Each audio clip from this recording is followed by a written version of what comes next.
오늘 하나님의 말씀은 시편 136편 16절입니다. 시편 136편 16절 말씀입니다.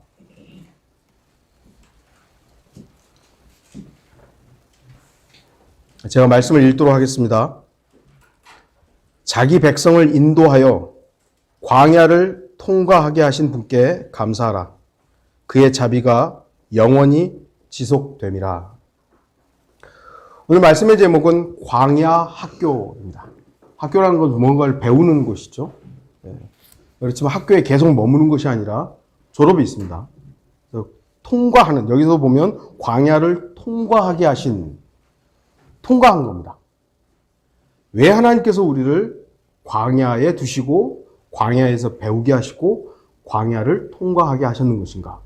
그 부분에 대해서 오늘 함께 말씀을 듣도록 하는 시간이 되기를 바랍니다. 광야라는 단어는 사막과는 좀 다릅니다. 사막은 거의 모래만 있는 지역이죠. 사전에서는 강수량이 적어서 식생이 보이지 않거나 적고 인간의 활동이 지극히 제한되는 지역이라고 되어 있습니다. 그러니까 사람이 살 수 없는 지역을 말합니다. 그러니까 사막에서는 사람이 제대로 살 수가 없어요, 아예. 그에 비해서 광야라고 하면 약간의 들풀이나 약간의 나무들이 있긴 하지만 사람이 생존하기에 무척 어려운 거친 들판을 말합니다. 사전에서는 텅 비고 아득히 넓은 들 또는 황량한 벌판 이렇게 되어 있습니다. 사람이 살 수 없는 지역이 이제 사막이고요. 광야는 사람이 가까스로 생존할 수는 있지만 극히 어렵고 힘든 지역이 바로 광야입니다. 여러분들은 광야라고 하면 지극히 당연히 어렵고 힘든 곳임을 알 수 있을 것입니다. 우리나라는 광야, 그러면 광야가 있나요? 예전에 만주 지역이 한국과 연관되어 있을 때는 광야 하면은 조선인들이 광야 그러면 이해가 됐어요. 왜냐하면 만주 지역이 있었기 때문에. 근데 지금 우리는 한반도 남쪽만 있는데 광야 하면은 와닿질 않아요. 이 남쪽 지역에는 광야라고 할 수 있는 지역이 없기 때문에. 그런데 주목할 것은 바로 이 광야야말로 주 하나님만을 전적으로 의존하고 신뢰할 수 있는 곳이라는 사실입니다. 다른 걸 바라볼 수가 없어요. 의존할 수가 없어요. 하나님만 의지하게 되는 것이죠. 오늘 본문에서는 주 하나님께서 이스라엘 백성들을 이집트에서 인도하여 광야를 통과하게 하셨다고 말씀합니다. 우리는 이미 알다시피 광야를 통과해서 약속된 땅 카나안에 들어가죠. 하나님께서 주시는 것에 목적이 있는 사람들은 카나안만 봅니다. 하나님은 카나안으로 인도하셨지. 그래, 카나안은 약속된 땅이지. 거기만 봅니다.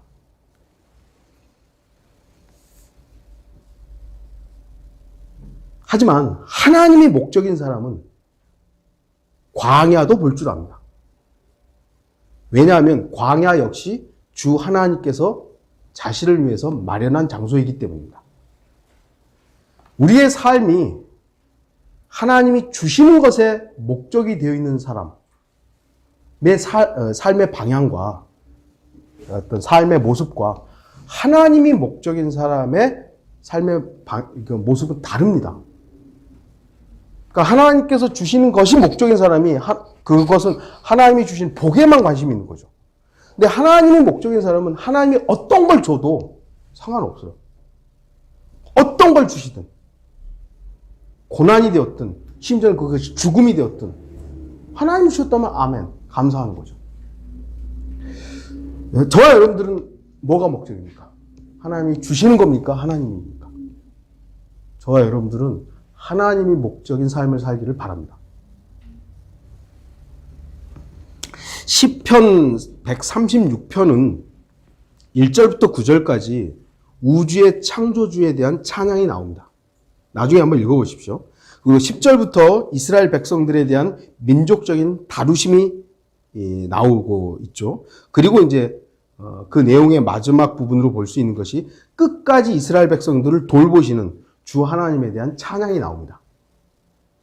시편 136편은 자비의 시편이라고 불릴 만큼 매 구절마다 자비라는 단어가 나옵니다.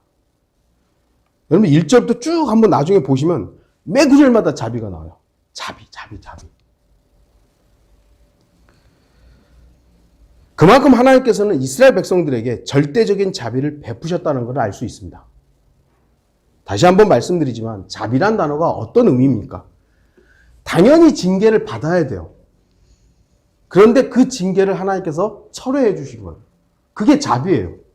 은혜라는 건 뭡니까? 받을 자격이 안 되는 자에게 주신 거예요. 그런데 이스라엘 백성들은 당연히 징계 받아야 돼요. 왜냐하면 우상숭배하고 지들 마음대로 살았잖아요. 당연히 징계 받아야 돼요. 물론 하나님께서 그들을 징계하신 부분도 있지만 이스라엘의 민족을 싹 쓸어버리지 않았단 말이죠. 그러니까 하나님께서는 그들에게 자비를 베푼 거예요. 당연히 모든 이스라엘을 하나님께서 죽였어야 되는데 당연히 받아야 할 징계를 하나님께서 행하지 않은 것이죠. 그런 의미에서 그들은 자비를 받은 겁니다. 저와 여러분도 주 하나님의 자비의 대상임을 기억하십시오.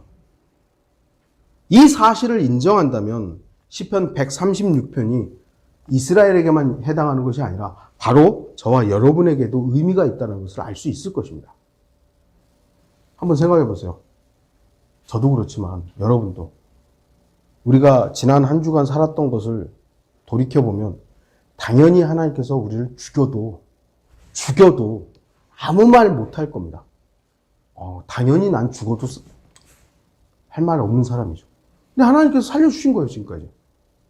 자비를 받은 것이죠. 그렇다면 이 시편이 자비. 얼마나 감사한 말씀이 되겠습니까? 하나님께서 왜 이스라엘 백성들을 광야로 인도하셨는지 그 이유를 알아야 합니다. 물론 하나님께서는 아브라함과의 언약이 있었기 때문에 그들을 인도하셨지만 당시의 상황도 무시할 수는 없습니다.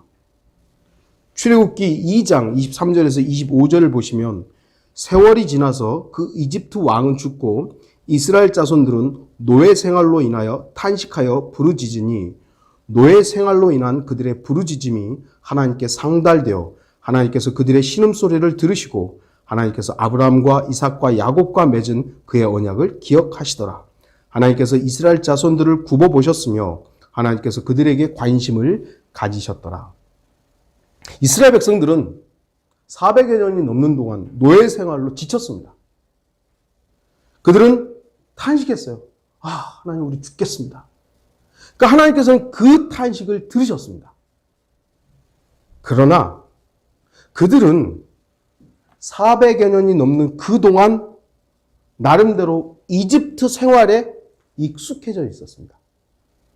노예라는 상황은 탄식을 했는데 그 몸으로 익숙한 삶의 패턴은 이집트화되어 있었던 거예요. 익숙함이야말로 그리스도인들의 영적 생활에 있어서 가장 치명적인 독소임을 알아야 됩니다. 그리스도인들은 세상에 익숙하면 안 되거든요. 근데 세상에 익숙해지는 거죠. 사실은 치명적인 겁니다. 익숙함이란 좋은 의미로 친숙함이고 적응이라고 하겠지만 부정적으로는 타성에 적는 겁니다. 항상 하던 대로 하는 것, 주님을 사랑하고 주님을 신뢰하고 주님을 소망하는 긍정적 익숙함을 우리들의 육신은 마치 따분한 이야기로 여기게 됩니다. 맨날 하던 거. 그럼에도 육신을 즐겁게 하기 위한 세상으로의 익숙함에는 즉각적으로 호응하는 것이죠. 여러분은 어디에 익숙해져 있습니까? 예배가 여러분의 신앙의 표출로서 익숙하다면 감사해야 돼요. 내가 주님을 사랑하는 그 믿음의 표출로서 익숙하게 주님 앞에 예배 드린다. 그건 너무나 감사할 일이죠. 하지만 매주 습관처럼 예배하는 익숙한 행동이라면 어떤 의미에서는 즉시 멈춰야 됩니다.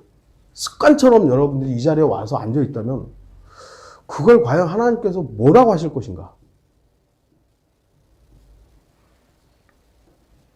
주님 안에서 자연스럽게 영적 습관이 형성되어서 평범하게 행동하는 것이라면 여러분들이 주님으로 인해서 익숙하게 예배드리고 여러분의 믿음의 표출로서 익숙하게 이 자리에 앉아 있는 것이라면 감사해야 될 부분이죠. 하지만 그저 의뢰이 그래 왔으니까 어제도 그랬고 오늘도 그랬고 지난주에도 그랬고 이번 주에도 그러하는 것처럼 그냥 이 자리에 앉아 있다면 밥 먹고 살기 위해서 일하는 것과 뭐가 다르겠습니까? 그리스도인의 삶은 주님으로 인해서만 익숙해야 합니다. 주님과 교제하는 게 익숙하고 기도하는 게 익숙하고 말씀을 읽는 게 익숙하고 이런 부분에서 익숙하다면 감사할 일이죠. 하지만 주님으로 인해서 익숙하지 않을 때 그 익숙함은 세상에 대해서 육신에 대해서 익숙해지는 악한 사귐이 되는 것입니다. 고린도전서 15장 33절 미혹되지 말라. 악한 사귐은 좋은 행실을 부패시키느니라. 세상에 익숙해지면요. 우리는 물론 세상에 살아요. 저도 나가서 일해요. 벌써 한 1년 반을 일을 하다 보니까 이제 그 일들이 익숙해요. 다시 살이 쪄요. 처음에는 힘들고 그러니까 살이 빠지더니 이제 익숙해지니까 살이 찌는 것 같아요. 여러분들이 뭐 일을 하는 것에 대해서는 익숙해져야 되죠. 그런데 세상이라는, 분명히 성경은 악한 이 현 세상이라 그랬는데 세상에 익숙해지는 것은 여러분 주의해야 되는 겁니다. 그걸 여러분들이 세상과 악한 사귐을 하고 있다면 주님을 향했던 좋은 익숙함, 이것들이 부패된다는 겁니다. 이스라엘 백성들은 노예 신분이었죠. 노예였지만 이집트 생활에는 익숙했던 거예요. 비록 조금씩 노예들에게 제공되는 그 빵과 물과 생활용품들에 익숙해져 있었던 거예요. 나가서 일할 때는 너무 힘들었는데 집에 와가지고 조금씩 조금 공급되는 그것이 그냥 익숙해졌던 거예요. 그래서 조금이라도 익숙하지 않은 상황, 곧 광야에서의 환경이 딱 접하니까 그들은 어땠죠? 이집트의 옛 생활을 그리워했던 거예요. 당장 필요한 것들 때문에 하나님의 인도하심에 대해서 불평하고 불만을 갖게 됩니다. 자기들이 노예였던 걸 그것 때문에 얼마나 탄식했는지를 잊어버리고 매일 제공됐던 그 하찮은 것들이 그리웠던 거예요. 그리고 하나님께서 주셨던 만나를 오히려 하찮은 것으로 여겨버리는 것이죠. 민수기 21장 5절 백성이 하나님과 모세를 거역하여 말하기를 어찌하여 당신들은 우리를 이집트에서 데리고 나와 광야에서 죽게 하나이까. 보세요. 이집트라는 생활이 있었는데 광야는 낯설어요. 왜 데려왔냐 이거예요. 눈에 노예에서 풀려주고 구원하려고 데려왔는데 그걸 잊어버린 거예요. 그리고 광야라는 낯선 곳에서 사는 게 힘들다 이거죠. 여기에는 먹을 것도 없고 물도 없으니 우리 혼이 이 보잘것없는 음식을 싫어하나이다. 만나가 보잘것없이 돼버린 거예요. 왜 그러죠? 익숙함에서 하나님의 익숙함으로 바뀌지는 않은 겁니다. 그럼에도 불구하고 주 하나님께서는 광야에서 그들을 훈련시키셨습니다. 이스라엘 백성에게 광야는 학교였습니다. 군사훈련 학교였죠. 오늘 우리는 왜 하나님께서 자신의 백성들을 광야라는 척박한 곳으로 부르시고 광야에서 훈련시키시고 그리고 그들을 사용하셨는지를 다시 한번 살펴보는 시간이 되기를 바랍니다. 하나님께서 예수 그리스도를 통하여 죄인들을 구원하시기로 예정하시고 그 조상을 이룰 인물로서 아브라함을 선택하신 이래로 하나님께서 자신이 사용하시는 선택하신 인물들 거의 대부분은 광야로 데려가셨습니다. 바로 그곳에서 주님께서는 그들을 만나셨고 바로 그곳에서 그들을 훈련시키셨으며 광야를 통해서 주님의 풍성하심을 알도록 하셨습니다. 광야를 거치지 않는 하나님의 사람은 거의 없습니다.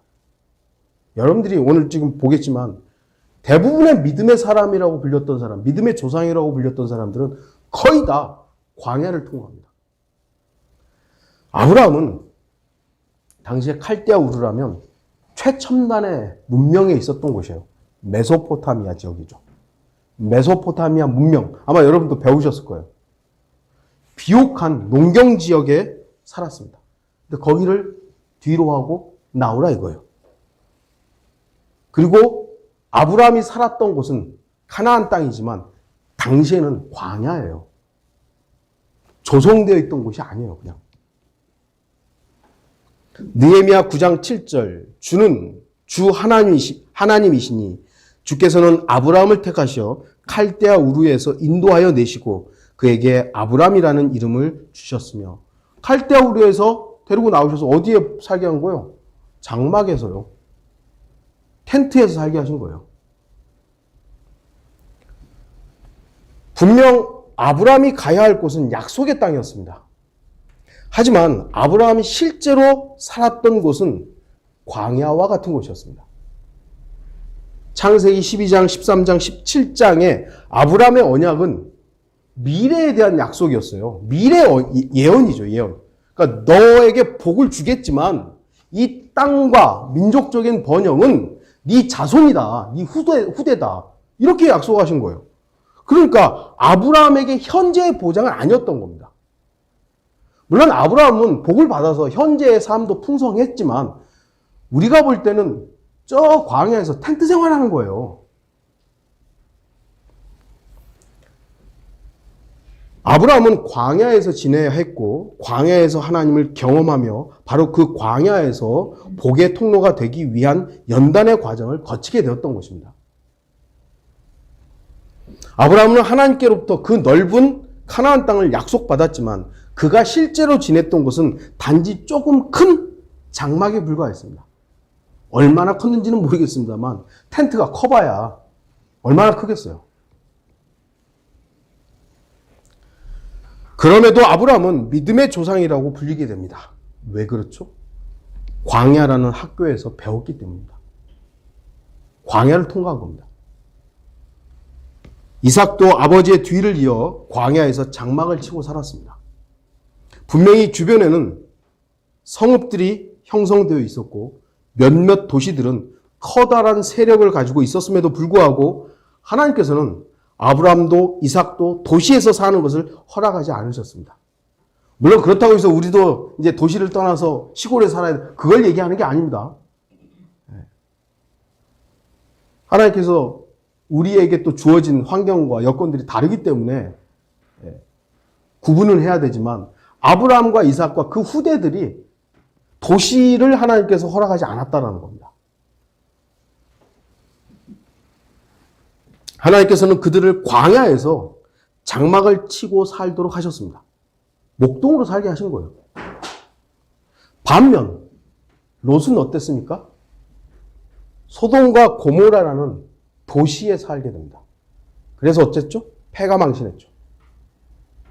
물론 이삭도 창세기 26장을 보면 그랄이라는 도시에서 잠시 생활합니다. 하지만 그 내용을 보면 이삭의 도시 생활은 실패로 끝납니다. 그래서 다시 광야에 장막 생활을 하게 됩니다. 창세기 26장 17절에 그리하여 이삭이 그곳을 떠나 그랄 골짜기에 자기 장막을 치고 거기서 거하더라. 그랄이라는 도시에서 살다가 문제가 있어서 쉽게 해서 쫓겨나요. 그래서 그랄 골짜기가 정상적인 곳은 아니죠. 거기에 살면서 장막을 치게 됩니다. 물론 이삭의 주 수입원이 양떼를 돌보는 것이기 때문에 도시 생활에 어울리지는 않습니다. 하지만 하나님께서는 의도적으로 아브라함과 이삭 모두를 목동으로서 살도록 하셨던 것입니다. 심지어 이삭은 우물 때문에 갈등을 빚었고 그때마다 자기가 판 우물을 버려두고 다른 지역으로 이동해야 하는 방랑자 생활을 살아야 했던 것입니다. 어디 안주하지 못하도록 하나님께 하셨던 겁니다. 계속 이동하는 삶을 살도록 하셨던 것이죠. 왜죠? 땅은 본향이 아니라는 겁니다. 야곱은 어땠습니까? 외삼촌의 집에서 고단한 타향 생활을 합니다. 분명 야곱은 하나님의 복을 이어받은 사람이었고 그 복을 하나님으로부터 다시 확증받는 경험을 한 사람이기도 합니다. 그럼에도 불구하고 야곱은 광야에서 양을 돌보면서 훈련을 받았으며 그 훈련을 통해서 야곱은 더욱더 하나님께만 매달릴 수 있었던 것입니다. 소망이 하나님께만 있었던 거예요. 야곱 역시 광야라는 학교에서 훈련을 받았습니다. 가만히 주목해보면 믿음의 조상이라고 불리는 사람들은 다 광야를 통과합니다. 광야를. 야곱의 아들 요셉을 보십시오. 요셉 그럼 다 이집트에서 총리만 생각하지만 그렇지 않잖아요.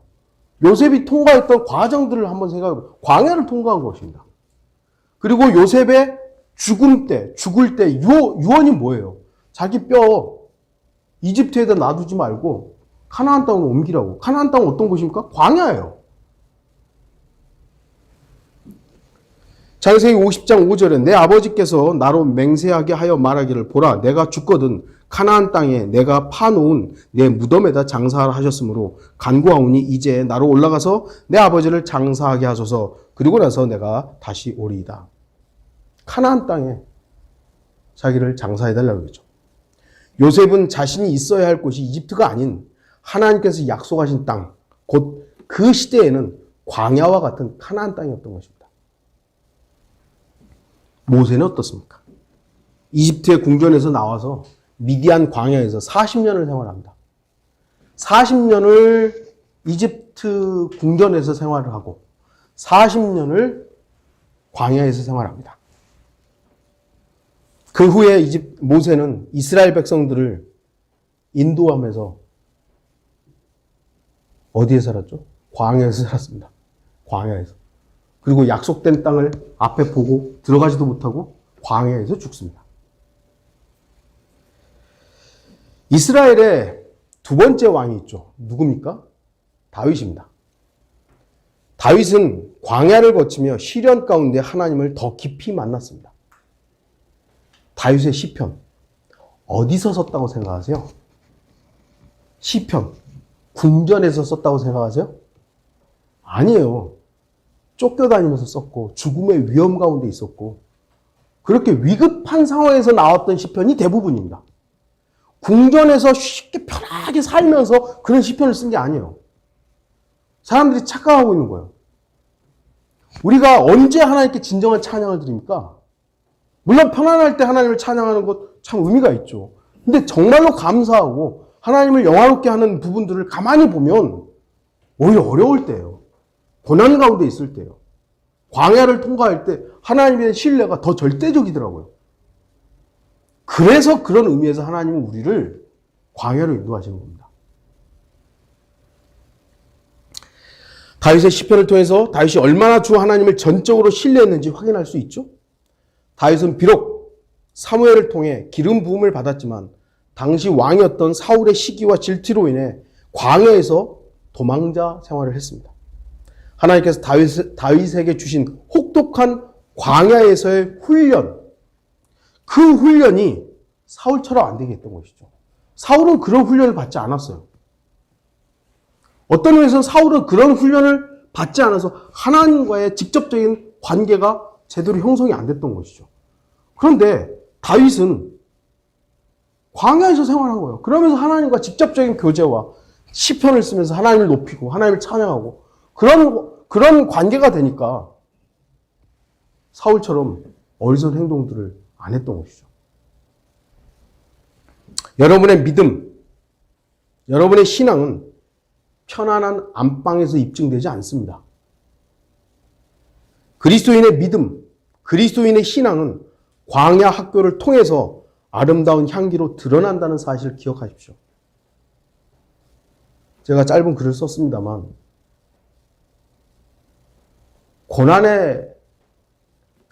믿음의 고난이 없으면요 향기 없는 꽃과 같아요. 믿는다고 막 하는데 어려움이 오면 믿음을 포기해버려요. 그러면 그 꽃이 무슨 향기를 낼 수 있겠어요? 엘리야도 미세한 음성으로 말씀하시는 하나님을 깊이 체험하기 위해서 40일간 광야 길을 걸어야 했습니다. 엘리야는 바알을 숭배하는 선지자들과 치열한 정투에서 빛나는 승전을 올렸죠. 그럼에도 불구하고 이세벨이 너 죽이겠다 그러니까 벌벌벌 떨면서 낙심하게 됩니다. 그때 하나님께서는 그를 광야로 이끄십니다. 광야로. 열왕기상 19장 4절에서 8절. 그러나 자신은 광야로 하룻길을 갔으니 그가 향나무 아래로 가서 앉아 죽기를 구하여 말하기를 이것으로 족하오니 오 주여 이제 내 생명을 취하소서 내가 내 조상들보다 낫지 못하나이다 하더라. 그리고 그가 향나무 아래서 누워 잠들었는데 보라 한 천사가 그를 만지며 그에게 말하기를 일어나 먹으라 하는지라. 그가 보니 보라 그의 머리맡에 숯불에 구운 과자와 물 한 병이 있더라. 그가 먹고 마신 후 다시 누우니 주의 천사가 두 번째 다시 와서 그를 만지며 말하기를 일어나 먹으라. 갈 길이 내게 너무 크니라 하더라. 그가 일어나 먹고 마시고 그 음식의 힘으로 40일 밤낮을 가서 하나님의 산 호렙에 이르렀더라. 40일 밤낮을 어떻게 간 거죠? 광야를 간 겁니다. 광야를 걸어간 거예요. 그래서 하나님의 산 호렙에서 하나님 만난 겁니다. 그 하나님께서 뚝 뛰어다가 호렙에다 딱 놓은 게 아니라고요. 이스라엘 백성들을 이집트에서 그럴 능력이 없으신 분입니까? 아니, 뭔 우주를 만드신 분이 이스라엘 백성들을 야 이집트에서 가나안 땅으로 옮겨. 안 옮겨지겠어요? 그렇게 하실 수 있는 분이에요. 그런데 그렇게 안 하신 거예요. 광야를 통과하게 하신 거예요. 엘리야를 광야를 통과하게 하신 겁니다. 거기서 배운 게 있는 것이죠. 상상을 좀 해보자고요. 이게 화덕에 구운 빵 먹고 물 한 병 먹고 40일 동안 걸어가요. 도대체 무슨 생각을 했겠어요? 하나님만 외쳤을 거 아니에요. 주님 도와주십시오. 나 좀 힘든데 죽여달라고 할 만큼 힘들었는데 걸어가면서 뭘 했겠어요? 하나님만 묵상하는 거예요. 엘리야 역시 광야 학교에서 훈련받았습니다. 침례인 요한은 신약에서 광야를 대표하는 인물이죠. 마가복음 1장 2절에서 4절 그리고 6절 선지서들에 기록된 바와 같으니 보라 내가 내 면전에 나의 사자를 보내리니 그가 내 앞서 내 길을 예비하리라. 광야에서 외치는 자의 음성이 있어 너희는 주의 길을 예비하고 그의 길들을 곧게 하라고 하는도다 하였더라. 요한이 광야에서 침례를 주고 죄들을 사함받은 것으로 인하여 회개의 침례를 전파하니 6절 보시면 요한은 낙타털로 옷을 입고 가죽띠를 허리에 두르고 메뚜기와 야생꿀을 먹더라. 광야에서 생활합니다. 광야에서. 침례인 요한의 부모가 어떤 사람이죠? 레위인이잖아요. 어찌 보면 생활이 보장되어 있는 사람이에요. 그런데 광야에서 삽니다. 하나님께서는 자신의 사람을 광야로 이끄셔서 일하게 하십니다. 예수님도 마찬가지입니다. 예수님도. 공생의 사역을 시작하시기 전에 성령의 이끄심을 받아 광야에 머물죠. 물론 침례인 요한에게 받고 나서 그리고 즉시로 어디로 갑니까? 광야로 가십니다. 누가 이끌었어요? 성령이 이끌으셔서. 마가복음 1장 12절 13절 보시면 그리고 즉시 성령께서 주를 광야로 내보내시니라. 주께서는 광야에서 40일을 계시면서 사탄에게 시험을 받으셨고 또 들짐승들과 함께 계시니 천사들이 주를 섬기더라. 성령께서 광야로 내보내시는 겁니다. 근데 이 내보내신다라는 말씀이 우리가 조금 오해할 수 있는 것은 이렇게 밖으로 내보내는 것이 아니에요. 영어로는 드라이브예요. 드라이브. 그러니까 요즘 말로는 운전하는 거죠. 성령께서 예수님을 아들 하나님을 운전해서 데려가시는 거예요. 그러니까 아들을 야 너 나가 그래서 내팽개치는 것이 아니라 성령 하나님께서 아들 하나님을 이끌고 그 자리에 가신 거예요. 그 자리에. 하나님은 우리를 내버리시는 것이 아니에요. 고난 가운데 내버리시는 것이 아닙니다. 광야에 하나님이 인도하셨잖아요. 통과하게 하셨어요. 그러면 하나님은 팔짱 끼고 이제 이스라엘 백성이 그냥 니네 알아서 해라 그렇게 보신 게 아니잖아요. 불기둥, 구름기둥, 만나, 메추라기, 반석에서 물 계속 개입하신 것입니다. 우리의 삶 가운데 우리는 이 세상에 살아요, 지금. 광야 같은 세상에 살아요. 참 힘들어요. 하나님이 저와 여러분에게 개입 안 하십니까? 저는 매일 매순간 개입하신다고 봅니다. 그래서 저는 살고 있어요. 사도 바울도 주 예수 그리스도를 만나고 나서 아라비아로 갔죠. 갈라디아서 1장 17절에 또 나보다 먼저 사도가 된 그들을 만나려고 예루살렘으로 올라가지도 아니하고 다만 아라비아로 갔다가 다시 다마스커스로 돌아갔노라. 사도 바울 역시 아라비아의 광야에서 주님께 훈련받고 주의 계시를 받았습니다.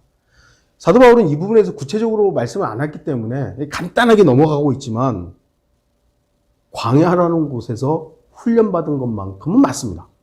어떤 훈련을 받았는지 구체적으로 나와 있지는 않습니다만 쉬운 것은 아니죠. 성경에서 제시하는 하나님의 또 다른 모습은 광야의 하나님, 나그네, 순례자의 하나님이십니다. 하나님께서는 광야 학교에서 훈련받던 이스라엘 백성들에게 카나안에 들어가면 카나안인들이 믿고 있는 풍요의 신 바알과 아세라를 철저히 배격하라고 명령하셨습니다. 출애굽기 23장 31절에서 33절 보시면 내가 내 경계를 홍해로부터 필리스티아 바다까지와 광야에서부터 강까지 정할 것이라. 내가 그 땅의 거민들을 너희 손에 넘겨주리니 너는 그들을 내 앞에서 쫓아낼지니라. 너는 그들과 더불어 또한 그들의 신들과 더불어 언약을 맺지 말라. 그들이 내 땅에 거하지 못하리니 이는 그들이 너로 나를 거역하여 범죄케 하지 못하게 하려 함이라. 만일 내가 그들의 신들을 섬기면 그것이 반드시 너에게 올무가 되리라 하시니라. 쫓아내라 이것입니다. 당시에 카나안 땅은 이스라엘 백성들이 이제 들어가는, 물론 카나안 땅은 모두가 광야는 아닙니다. 요단강 근처, 그 다음에 그 갈릴리 호수 그 근처, 이 지역들은 물이 있으니까 농사를 지을 수 있는 곳이죠. 골란고원이라는, 여러분들이 이스라엘 지도를 보시면, 요쪽 그러니까 뭐라 그러죠? 지중해 쪽으로는 약간 그래도 굉장히 푸르르기도 하고 농사를 지을 수 있는 토양들이 있어요. 그런데 이제 요단강을 이쪽으로 넘어가서 이쪽 지역은 정말 황폐한 지역들이에요. 광야예요. 말 그대로 광야. 그러니까 이쪽 지중해 근처에 사는 사람들이 섬겼던 그게 바로 팔레스타인인들이죠. 그들의 신은 바알과 아세라죠. 농경의 신, 부유의 신, 이런 걸 섬겼던 것입니다. 그러니까 하나님께서는 이쪽으로부터 들어가게 하시잖아요. 이쪽으로부터. 이쪽에서 들어갈 때 광야를 통과해서 이쪽에 넘어가면 거기 싹 쓸어버리라는 겁니다. 그 팔레스타인인들의 신들의 이미지가 뭐냐면 풍요, 다산, 비, 재물, 성적 타락, 이것과 연관되어 있는 신들인 겁니다. 그런데 이스라엘 백성들이 광야에서 그 광야의 고난 속에서 만났던 하나님은 어떤 하나님입니까? 전쟁의 하나님이죠. 싸워서 이겨라, 뺏어라, 죽여라 이거예요. 그래서 광야에서 나그네처럼 순례자처럼 생활하는 이스라엘 백성들이 가나안 땅에 딱 들어가면 그 풍요의 신이 굉장히 매력적으로 다가오는 겁니다. 하지만 하나님께서는 철저하게 그들을 배격하라고 하신 것이죠. 하나님을 믿고 신뢰한다는 것은 많은 경우 고난을 동반합니다. 세상과 분리되어 옛 자아가 죽고 하나님의 빛으로 들어가기 위해서는 세상과의 마찰이 빚어질 수밖에 없는 것입니다. 세상이 하나님을 이해한다? 그건 거짓말이에요. 이해할 수 없어요. 왜냐하면 영적으로만이 하나님의 일들을 알 수 있기 때문이죠. 거듭난 우리도 하나님의 모든 것을 안다고 자신할 수 없잖아요. 근데 거듭나지는 못한 세상이 어떻게 하나님을 이해할 수 있겠어요? 고린도전서 2장 14절 그러나 자연인은 하나님의 영의 일들을 받아들이지 아니하나니 이는 그 일들이 그 사람에게는 어리석게 여겨지기 때문이요 또 알 수도 없나니 이는 그 일들이 영적으로만이 분별되기 때문이니라. 하나님을 믿지 않는 사람들이, 하나님을 사랑하는 사람들이 함께 모여서 예배드리는 것을 어떻게 이해할 수 있겠어요? 위험한데.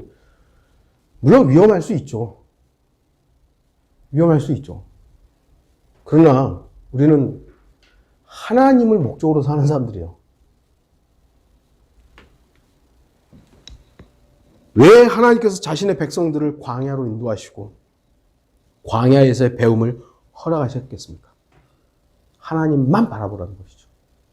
제가 지난번에도 말씀드렸듯이 우리나라 좀 전에도 말씀드렸지 한국에는 광야가 아주 없어요. 근데 미국에 가보니까 광야가 있잖아요. 여러분도 보셨죠? 그야말로 적막하고 아무것도 없는 척박한 곳이에요. LA에서 라스베가스 쪽으로 이제 쭉 가는, 뭐, 4-5시간 쭉 가는 동안, 여러분들 기억나세요? 똑같잖아요, 그냥.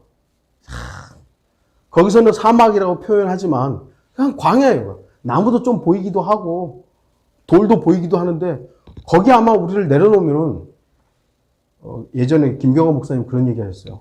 거기다가 한국 사람 놔두면 거기를 아마 다 개간해가지고 도시로 만들 수도 있다고. 뭐 그런 농담을 했지만, 예, 정말 살기 힘든 곳이에요. 우리를 거기다 갖다 놓으면 아마 며칠 내에 죽을지도 몰라요. 그러니까 그런 곳에서 할 수 있는 게 뭐예요? 하나님만 보는 거죠.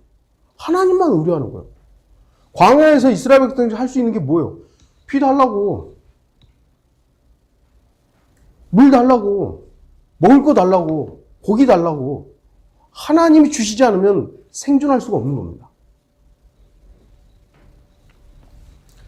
그래서 하나님께서는 다른 어떤 것에게도 자신의 백성들을 빼앗기지를 원치 않는 겁니다.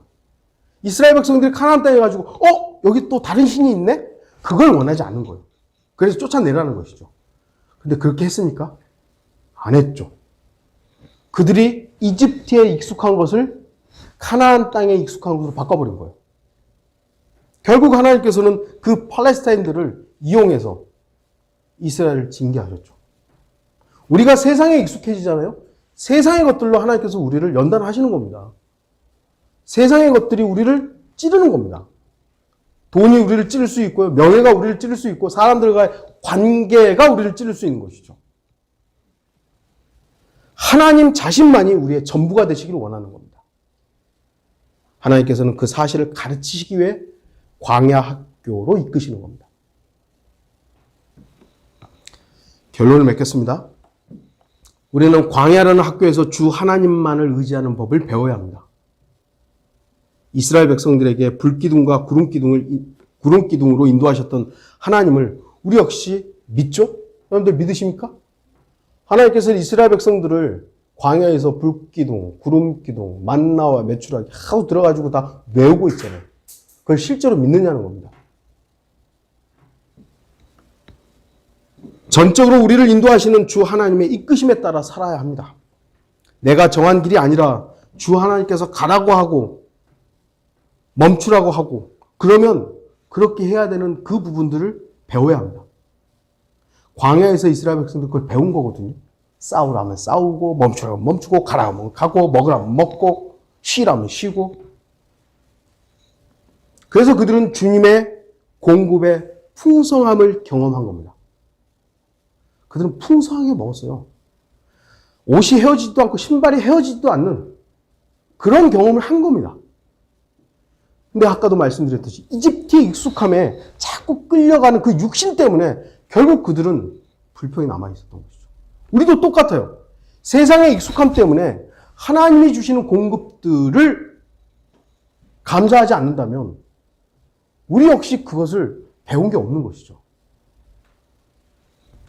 그리스도인들은 하늘나라의 시민권을 가진 사람들입니다. 하지만 주님께서 우리를 데리러 오실 그 순간까지는 이 세상, 곧 광야에서 살아야 됩니다. 이 세상에서는 나그네요, 순례자라는 신분을 우리는 살아야 됩니다. 그리고 잠시 하나님께서 허락하신 것들을 가지고 그것을 사용하면서 살아가야 합니다. 우리가 가지고 있는 것들, 저와 여러분들이 가지고 있는 집이 되었든 자동차가 되었든 뭐 옷이 되었든 뭐가 됐든 잠시 잠깐 맡은 것에 불과합니다. 우리는 성경에서 하나님께서 많은 사람들을 광야로 이끄셨던 그 이유를 알아야 합니다. 그것은 바로 그 광야에서 배움이 있기 때문입니다. 고난 가운데 배울 것이 있기 때문입니다.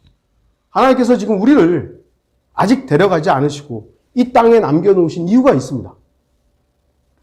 아마 여러분들도 저도 그랬습니다. 죽음의 위험을 몇 번 경험했어요. 그러면서 그때 생각했던 거 왜 멀쩡하게 살아있을까? 아, 아직은 할 일이 있나 보다. 저는 그거 이상 없어요. 지금 내려가셔도 저는 감사할 거예요. 어떤 식으로 하나님께서 저의 생명을 걷어가시고 그거 하나님께서 하시는 일이죠. 그런데 차 사고가 났는데도 멀쩡했어요. 그때 생각든 거 제가 말씀드렸잖아요. 아, 아직 내가 할 일이 있나 보다. 살아났기 때문에 감사. 물론 그것도 감사한 부분이지만 저와 여러분들의 목적은 주님이어야 되는 거죠. 지금 우리들은 세상이라는 광야에 사는 사람들입니다.